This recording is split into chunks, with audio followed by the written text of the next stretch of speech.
Corona महामारी फिर से हमारे देश में बढ़ती जा रही है।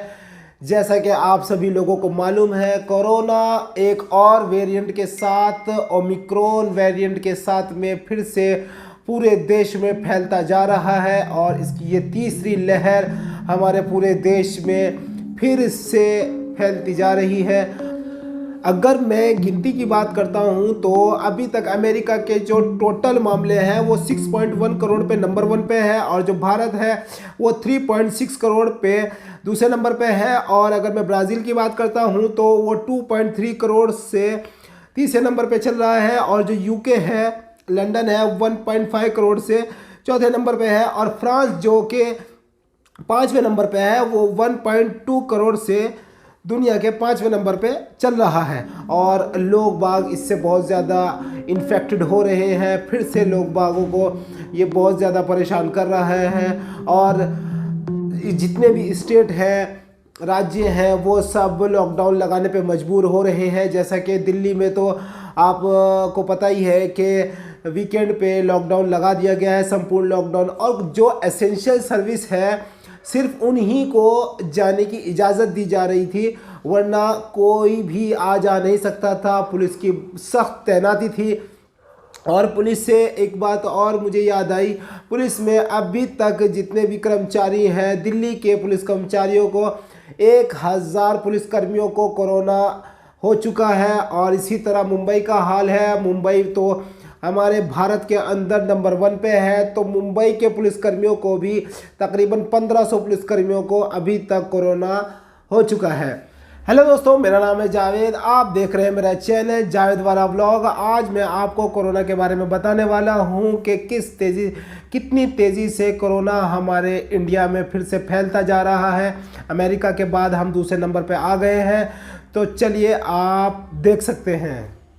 और मैंने एक और चीज़ देखी है, कोरोना से ज़्यादातर वो लोग इन्फेक्ट हो रहे हैं जो अभी तक वैक्सीन नहीं लिए हैं।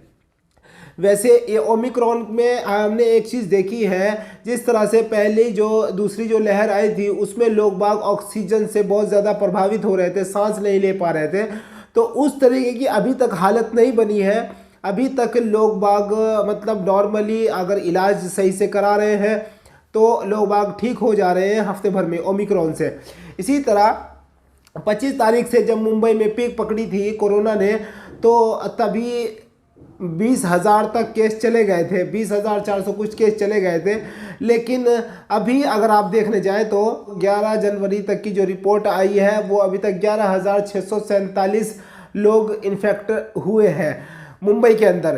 तो अभी ग्राफ गिरा है, जो पीक थी वो बढ़ती जा रही थी। लेकिन दिल्ली जो कि सेकंड नंबर पे है, बताया जा रहा है कि आने वाले 5-10 दिनों के अंदर कोरोना ओमिक्रॉन की पीक वहाँ पर बढ़ने जा रही है और बहुत तेज़ी से वहाँ पर कोरोना फैलने वाला है फिर से।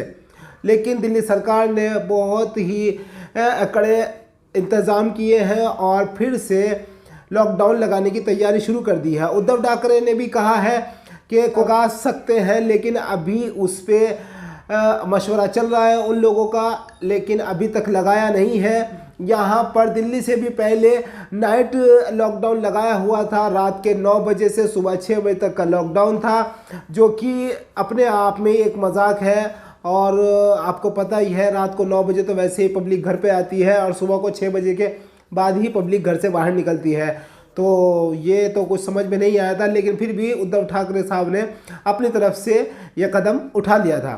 भारत के अगर मैं मौजूदा आपको मामले बताऊं तो मौजूदा जो मामले हैं वो अब कल 11 जनवरी तक जो मामले थे वो 13.5%, यानी कि एक हफ्ता जो पहले गया उस एक हफ्ते में 18.0% मामले आए थे नए कोरोना के। और जो 4 हफ्ते अगर पहले मैं बात करता हूं तो सिर्फ 2.7% ही मामले थे। अभी तक की हमारी जो टोटल संख्या है वो 8.2 लाख है। अगर हम 25 दिसंबर की बात करते हैं तो 25 दिसंबर तक ज़्यादातर जितने भी कोरोना के कैंप लगाए गए थे, यहाँ हमारे वसई में भी बहुत सारे कैंप लगाए गए थे, तो ज़्यादातर टोटल बेड खाली थे, टोटल। लेकिन अब अभी मैं जब देख रहा हूँ उनकी संख्या इतनी तेज़ी से बढ़ी है, अभी 11 जनवरी तक के इतनी तेज़ी से बढ़ी है कि 70% तक फिर से मामले बढ़ते जा रहे हैं और 70% बेड फुल हो चुके हैं। आज का ही आंकड़ा बताऊं, यानी कि 11 जनवरी तक का मैं अगर आपको आंकड़ा बताता हूं तो 22,41,040 की वैक्सीन अभी तक लगाई जा चुकी है। आज का ये सिर्फ काउंट है। मौतों का जो आंकड़ा है हमारे यहाँ, जो डेथ रेट है, 11 जनवरी के जो टोटल आंकड़े थे वो 277 है। एक हफ्ता पहले जो आंकड़े थे वो 124 थे। 4 हफ्ते पहले जो आंकड़े मैं आपको बता रहा हूँ वो 252 थे। टोटल मिला के अभी तक कुल मौतें हमारे यहाँ पर 4.8 लाख डेथ हुई है हमारे यहाँ पर कोरोना से। और जो पॉजिटिव की जो दर हमारे यहाँ पर जो बढ़ रही है, अभी आज जनवरी 11 तक 8.8% मामले थे। एक हफ्ता पहले 2.1% मामले थे और 4 हफ्ते पहले 0.7% मामले थे। यानी कि कुल औसत अगर 23 अप्रैल से अभी हम देखने जाएं तो 5.2% मामले हैं। हमारे देश के अंदर बहुत ज़्यादा अंधविश्वास है, तो इसी वजह से लोग डरते हैं अपना चेकअप कराने से, अपनी जांच कराने से। लोगों को अपनी जांच करानी चाहिए। अगर आपको संक्रमण दिखते हैं तो आप तुरंत जाके किसी भी पास के हॉस्पिटल में या सिविल हॉस्पिटल में जाके आप अपना चेकअप कराइए, अपनी कोरोना जांच कराइए। जबकि हमारे यहाँ 125 करोड़ की जनसंख्या है, अभी तक हमारे यहाँ पर जो जांच की जनसंख्या है वो है आज जनवरी अगर आप देखने जाएं तो 15.8 लाख और एक हफ्ता पहले 11.5 लाख और 4 हफ्ता पहले 9.9 लाख। यानी कि कुल जांच अभी तक अगर आप देखने जाएं तो 69.3 करोड़ ही हो पाई है। तो लोग बाग बहुत ज़्यादा बचते हैं जांच कराने से, चेकअप कराने से, कोरोना टेस्ट कराने से। तो जब भी आपको संक्रमण दिखे तो आप तुरंत अपने हॉस्पिटल में जाएं और अपना कोरोना टेस्ट ज़रूर करवाएं।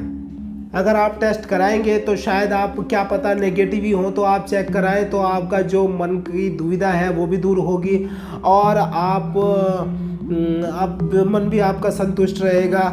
क्योंकि क्या है, ये बीमारी ऐसी नहीं है जो अच्छे खासे लोगों को भी ले जा रही है। ये ओमिक्रॉन जो है इतना इफ़ेक्टिव नहीं है।